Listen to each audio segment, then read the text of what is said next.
simbahan. And let me introduce to you our speaker for today. It is our joy and honor to introduce our next speaker for this afternoon's presentation of the Diocesan Pastoral Program. He is a dedicated shepherd and servant leader.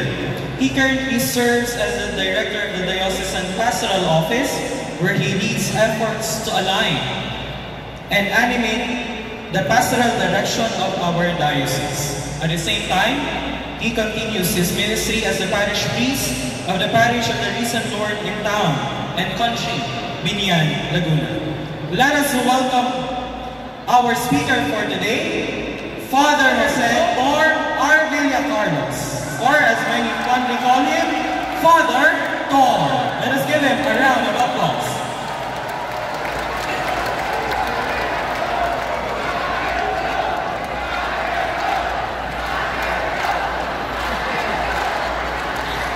So magandang hapon po sa inyong lahat. Again, may gising na at hindi na kailangan gisingin pa. So ang dami kong microphone dito, tatlo talaga. So ngayon po, Bexi lang muna naman itong aking i-present sa inyo. So uno ay parang short history ng ating ginagawa. Ito po yung pastoral plan for the diocese and parishes. No? At dito po, ay more na ano bang ipinapakita ho sa atin ng ating gagawin ngayon. Yan. So, una, ibalikan natin yung ating diocesan profile ng 2018. Dito po, sa kabuuan na nakuhang ng diocese na bilang, ito po yung may level of performance na masasabing high performance. Ibig sabihin po sa ating pong ginawang profiling ng 2018, ang pinakamalaki hong kalakasan ng ating pong diocese sa bawat parokya ay yung pong ating priestly. Ibig sabihin ay magaling po tayong magdasal, magaling tayong magdubina, at magaling tayong mag-prosesyon. So, napakataas po. Ibig sabihin ay mga adik kayo. Sabihin nyo nga, adik kami. Sa pagdarasal. Adik kami sa prosesyon. Adik kami sa pagsamba. Ang kalimitan ng activity ng ating mga parokya ay liturhika. O yung sinasabi natin sa mga larangan ng pananalangin at pagsamba. Kung yung babalikan yung mga parokya, doon po umiikot kasi sinasabi natin priestly function o mga paring gawain. At tunay po naman, kahit po yung nakikita natin sa ating mga gawain sa parokya, anong pinakamahina doon sa ating profiling noong 2018? Ang sabi doon, sa kabilang banda, nakuha ng pinakamababang marka ang mga gawain ng DPKK, 31.25. Ang gawain ito ay tumutukoy sa pagpapahalaga ng pagbubuo ng Budkin sa bayang Kristiyano ng mga kapitbahay. Yun ang pinakamahina ng 2018. So ano ibig sabihin noon? Ibig sabihin noon, magaling tayong magdasal, mahina tayong magganap na sasama natin sa ating simbahan. Okay? So mga tuwing, makikita sa paglalarawan ng kalakasan ng diocese, ng diocese, ay ang makapaling gawain, spiritual, liturgical, at sakramental. At ang magpapalakas sa gawain makapropeta, makahari, at may natanging paghamon sa gawain ng DPKK. No? Para sinisipin ko lang po kayo sa ating pong ginagawa ngayon. Kaya ito yung 2018. Noong 2021, pinagawa ang Vatican sa mga parokya, yung synod. No? Nagbuo tayo ng synod. Pinakita sa synod na ito, ang ating pong diocesan synthesis, ang kalakasan ng diocese sa makaparing gawain noong 2018 ay nagpatunay na ang diocesan synthesis noong 2021 sa katanong ng ano ang simbahan para sa iyo. Ang kabuuang tema ng mga sagot nyo, ang simbahan ay bahay dalanginan para sa pagpapabanal ng mga tao. Yung sa kuto doon ay hindi yung simbahan, ay mga tao. Ang marami ay yung bahay dalanginan na parang papabanal ng mga tao. Kaya pinapakita, kinonfirm lang ko ng ating synod, yung ating propel noong 2018. Ngayon, sa ikalawang katanungan, yung paano naranasan ang simbahan, ipinakita sa karamihan ng sagot ay ang posisyon, pagdarasal at pagsamba. Yung pa rin ang lumabas. Kaya dyan tayo magaling. Subalit, ipinakita rin sa karamihan ng kasagutan na magkaroon ng kompletong gawain upang maabot ang mga unchurch, mahihirap at mga nasa laylayan. Actually, ito po yung dahilan kung bakit meron tayong DPKK para ating maabot yung mga nasa laylayan, yung mga nakalimutan ng ating parokya o ng simbahan, yung hindi pinapansin natin sa ating mga tabing mga nasa tabihan ng ating mga simbahan o parokya. Yun po yung DPKK. Kaya may mga street masses po tayo at pagdalaw sa mga bahay-bahay upang ito mga matagal nang nawala sa simbahan ay makabalik muli sa ating simbahan at muli nating makasama. Kaya na ipinapakita po yung halaga ng DPKK.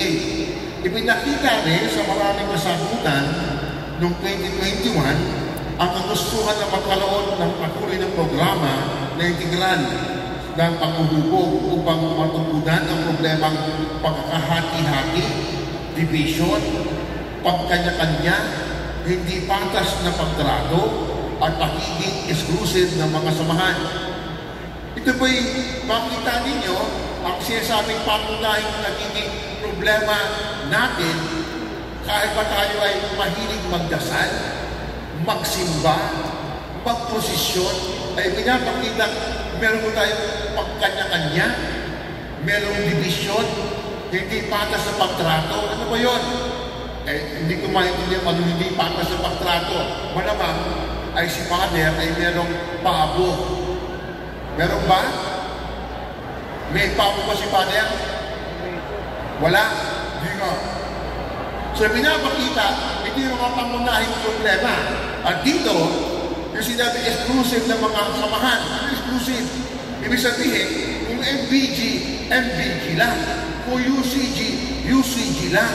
Kaya hindi ka rin pwedeng makahilupino sa MBG o sa lay minister o sa LCM. Kami lang. Halimbawa, may kaninang-kanina, tanghalian, may kanya-kanyang baon. Sino mga nagpumpukan? Mga MBG nga lang ba? Mga UCG nga lang ba? O nagbago naman ng pagkain yung UCG, sa MBG, sa LCM, sa lay minister, sa kung sino pa, ay nagbaginan ba? O wala noon. Ibig sabihin, ipinapakita yung exclusive, kami lang. At lumabas yun sa ating synod noong 2021. Kaya ipinapakita ko sa inyo yung sitwasyon ng mga bagay na ito. No? Okay. Anong nais natin ngayon? Sa tanong number 4 ng ating Synod 2021, anong gusto kong sabihin sa simbahan? Ang sagot doon, many desire to have pastoral plan according to the threefold function of Jesus. Anong aspiration? It is the dream of the diocese to develop a pastoral plan with appropriate programs to revitalize the evangelization in the parishes, families, and those in the peripheries. Yan po yung synthesis ng halos lahat ng mga parokya ng ating pong diocese. Okay. Ngayon, sa Diocesan Synodal Synthesis 2020, ito po yung second phase. Last year po ito ginawa. Mga pare at saka po mga leader like po ang nag-process. Ano ang kanilang mga proposal? Una, training of synodal facilitators to facilitate in the process of spiritual conversation. So, ibig sabihin, ay mahalaga yung ating gagawing facilitators na magpa-facilitate sa atin. Second, the crafting of the season plan in the spirit of synodality for direction, collaboration, and community of programs, especially for the excluded, the marginalized, and those in the peripheries. So, kailangan daw natin pagkaroon na sinasabing plano. Yun po yun. Ang pangatlo, laksyon ko ito. the need to have wider and deeper awareness of the importance of environment in many parishes. Ang nakita ho doon ay maraming parokya, hindi sila parang walang pagmamahal sa kapaligiran, sa ecology, sa environment. Parang hindi tayo natin ramdam yun. Mas ramdam natin yung pagposisyon, okay? Ang sumunod, to develop program for accountability and transparency, to develop a program, yan yung yun. Hindi sila mo yun, no? So, yung aming pong retreat last year, 2024, July, ang sabi ng mga kaparian, majority of the clergy wishing for pastoral direction. Karamihan mo sa amin, sabi mga siya, yung pastoral direction, si Bishop Milo pa noon, at dumating ko si Bishop Judy, ang haba ng sinabi niya, ang sabi niya, to have pastoral assembly for pastoral planning. Yun ang sinabi niya, magkaroon ng pastoral assembly. Okay, ang tanong, nasaan na tayo ngayon? Nandun na po tayo, kasi sabi natin preparation phase. May tatlo tayong phase. Preparation phase, planning phase, ito po yung sinasabing pastoral assembly. Then after that, implementation phase. Ano tayo sa preparation phase? Okay. Anong ginagawa sa preparation phase? Meron po tayong consultation of clusters, yung priestly cluster, yung prophetic cluster at kingly. Dito may magkakaroon tayo ng synodal collaboration ng data gathering. Ano ba pala yung collaboration? Sa pagkatuloy po sa atin ng 2018, na may kanya-kanya ang mga samahan, walang ugnayan, walang kaisahan, kanya-kanyang laban o kanya-kanyang direksyon ang buhay. Kaya hindi tayo umuusan. At yun po'y nakitang dapat unahin, collaboration. Okay, paano ba yung collaboration? Well, ang collaboration po, para inyo maintindihan, ay ako'y kakanta. Gusto niyo ba akong kumanta? Parang ayaw niyo eh. Okay. Ito po yung ginawa ko na. Kailangan nyo lang pong audience participation. Pag inuro ko ito nasa baba, ang gagawin niyo ba yung papalakpak kayo. Itong baba, yung nasa ground floor. Yung nasa second, kayo po ay titili. Tili. Yung yan. Yung po nasa taas, kayo po ay sisigaw na, wow, ang gwapo-gwapo. Okay? Practicing nga natin. Para makita niyo yung collaboration. Okay, practicing natin. Tuturo ko, hatiin niyo ako. Ang hina naman, para na kayong... Ito yung concert ni Martin Rivera. Pag inayos ko na, tigil na.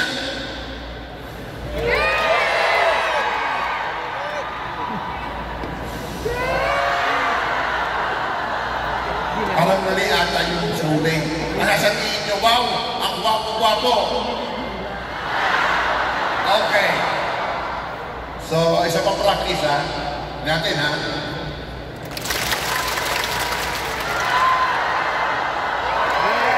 Okay. Isa, inyong magbasa yung aking turo. Ang aking title ng aking kanta ay Habang May Buhay. Habang may buhay, papalakpak kayo. Okay. Game. Game. Nais kong mabuhay. Wala pa. Ituturo. Ano ba? Saan ba excited eh? Oh. Wala, tahimik muna lahat. Okay. Nais kong mabuhay sa... Sabi ko, hindi mga trapos dito. Wala. Okay. Ang nag-violate, papalabasin ha. Okay. Nais kong mabuhay sa haba ng panahon.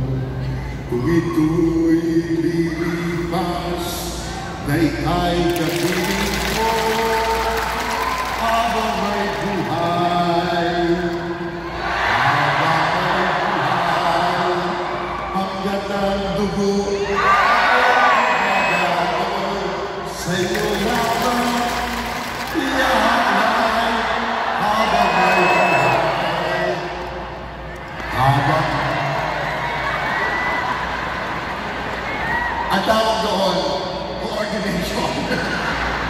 ba? Ibig sabihin, sabi ko ba, di ba ako tapos kasi, lakada na to ha. Nasaan tayo? Tangi kong panalangin ay pagsamo mo, kailan may di magmamali sa puso ko habang may buhay.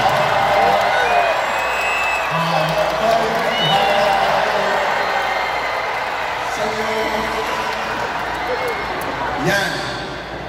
Ibig sabihin, may kanya-kanya tayong gawain. Pero pinagsama, maganda. May gawain ng FBG, may gawain ng UCG, may gawain ng LCM. Hindi tayo hiwa-hiwalay. Pag sinabing collaboration, pwede tayong magtulungan. Malapit ko lang ngayon, working together. Sabihin nyo nga, collaboration. Working together. Yun ang parokya. Kaya sinasabi ko, sa isang parokya, ang isang gawain ng isang samahan ay gawain ng buong parokya. Ang gawain ng UCG, gawain ng buong parokya. Ang gawain ng MBG, proyekto ng MBG, proyekto ng buong parokya. Ang tawag doon sa synod, collaboration. At doon yung inclusion. Ibig sabihin, kayang tanggapin. Sino man siya? Collaboration. Kailangan ng ating simbahan. At pag meron tayong collaboration, ganun yung lakas na ating mararamdaman ng bawat isa samahan sa parokya. Sapagkat meron silang katulong sa kanilang mga proyekto o gawain. No? Kaya nga, ito yung ina-address ng ating preparation phase. Kaya nagkaroon tayo ng module on collaborative ministry. At meron ng dalawang tanong yun. Ito po yung naranasan ng ating priestly function nung nakaraang Marso.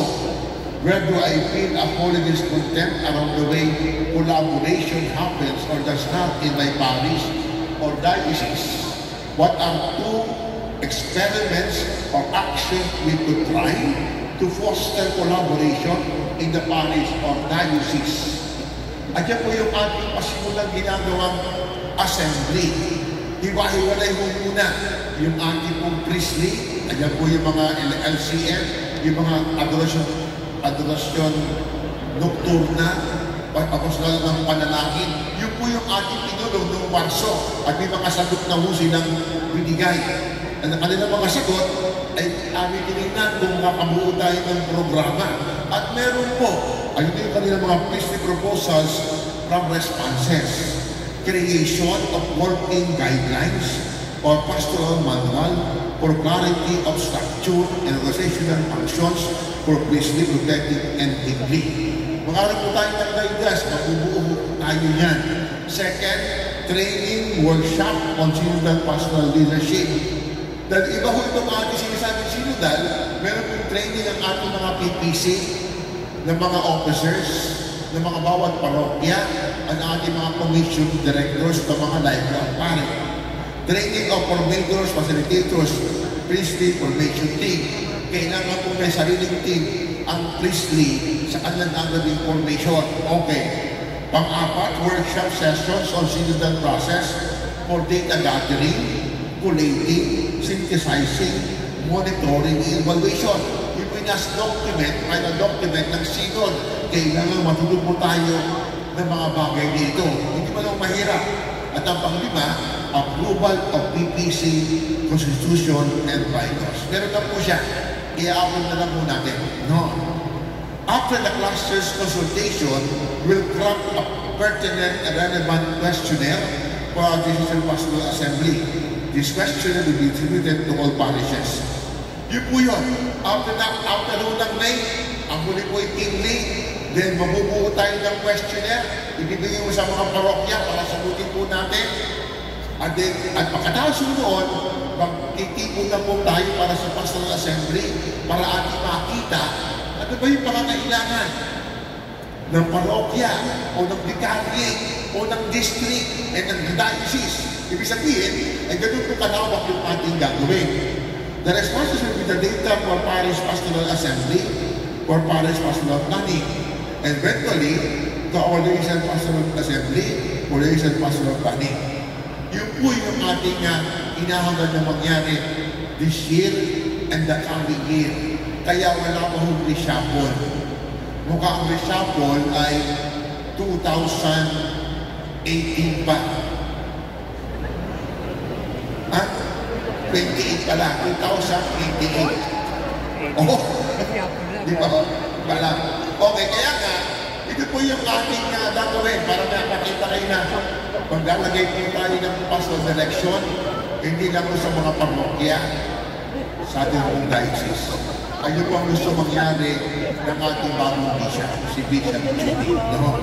Kaya this May, pagkataas po ng aming assembly with the kingly cluster, ay magkaroon po tayo ng we will have a common prayer for the success of our pastoral assembly.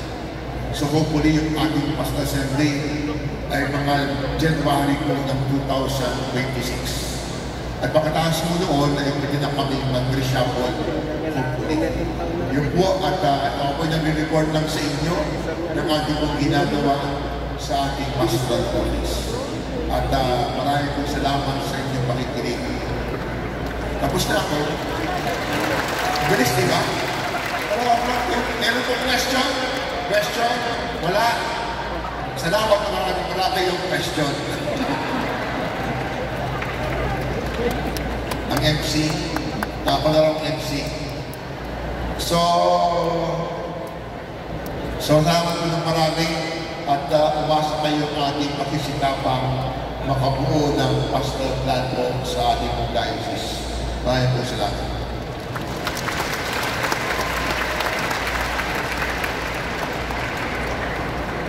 Meron gusto magtanong? Sige po. Meron po naman tayong oras sa inyo.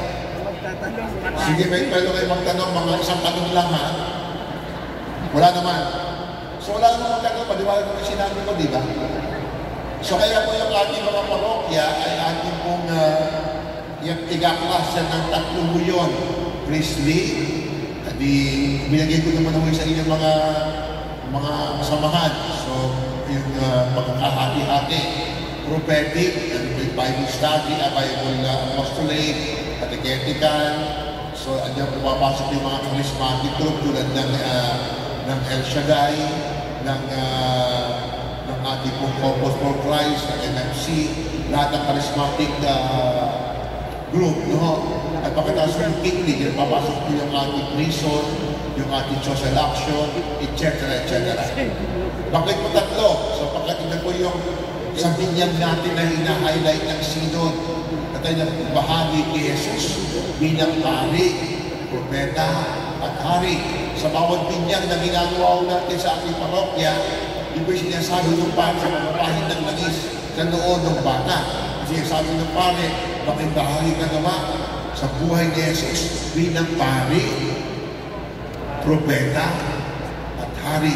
At doon pa na ginuo yung structure ng priestly, prophetic, at kingly. May question po? Wala. So maraming po salamat.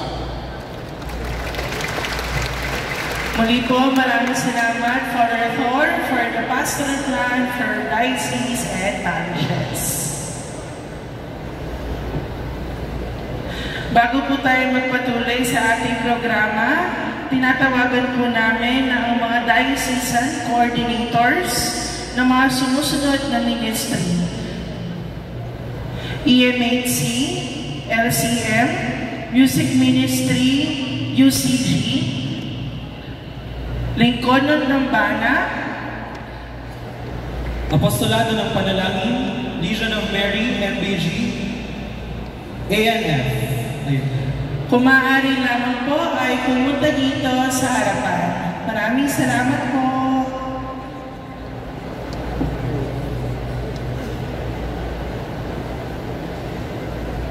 Kayo po yung mag-o-offer para po sa ating misa mamaya. Maraming salamat po. So, muli po maraming salamat po kay Father Thor for sharing with us the future plans of our diocese. And of course, let us work together and let us collaborate. Ang gawain ng isa ay gawain ng lahat. Kaya po ay sama-sama po tayo sa pagbuo, no? Pagbuo po ng mga plano at pagsasatupad ng mga planong mga ito. Ayan, syempre, maliban po sa mga natutunan natin dito sa Diocesan Lenten Recollection, ay mahalaga na naibigay sa atin, naibahagi sa atin yung plano ng diocese, no? Para po na kung ano man po yung mga programa at mga activities na inihanda ng diocese para sa atin, eh syempre tayo ay aktibong sasama at mapaparticipate. Malay nyo, sa susunod may ganito ulit, o diba? Makikita-kita ulit tayo, o diba? Kaya, yun po, maraming salamat po sa pakikinig. At yun nga po, wala naman pong tanong kanina, so, ayun. So, muli po, tinatawagan namin yung mga diocesan coordinators ng EMHC, LCM, Music Ministry, UCG, Lingkod ng Dambana, ANF, Legion of Mary, MBG, at Apostolado ng Panalangin. Lapit po kayo dito sa harap. Mag-o-offer po kasi kayo para sa misa mamaya. At ngayon, malapit na tayo sa pagtatapos ng ating Diocesan Lenten Recollection. Mag-recall muna tayo. Ano kaya yung mga natutunan natin? Na syempre, kailangan sa mga natutunan natin, dalitin natin ito sa ating mga kaparokya, sa ating mga kalingkod. Siyempre, alam po natin na 100 delegates po ang pinadala ng kada parishes po, no, para sa ating Diocesan Lenten Recollection. Tayo po yung piling 100, no? Kaya po, ang hamon sa atin, ibahagi kung ano man po yung ating natutunan dito sa ating taunang Diocesan Lenten Recollection. So, announcement lang po muna. Meron daw pong wallet na nawawala. Ito po ay nahanap sa CR. So, makikikuha na lang po dito sa... Mga tito, sayang yan. Pa-check po ng inyong mga bags. Mga bag, pakicheck